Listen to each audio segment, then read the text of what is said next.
Okay wange. Nyando do kango? Kendo jo wage. And I will. Juzi nilisikia kijana mwingine aliingia bunge juzi. Akiongea anasema ati Kaluma anacheza. Ati atakuja Homa Bay kutoa Kaluma Homa Bay town constituency kama mbunge. Kwani Babu Owino ni nani?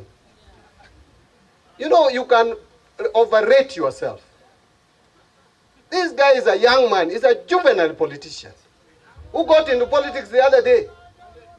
If he wants to test his popularity in Homa Bay, wacha jaribu Homa Bay town.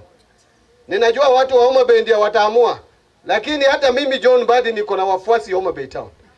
That some of us who have been students of politics, followers of people who lead, Orengo has never been a follower of anybody. If you want to come to any community, come with humility. Come to those community activities. Those activities include funerals. Those activities include church sessions. Those activities include marriage.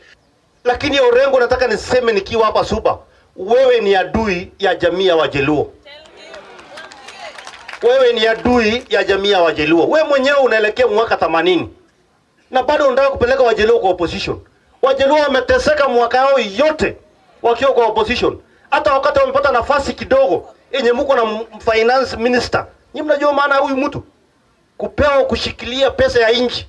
Halafu unapata Orengo bado anafuatana na vijana wadogo atilinda mwananchi. Wewe Orengo, wewe ni kumbavu sana.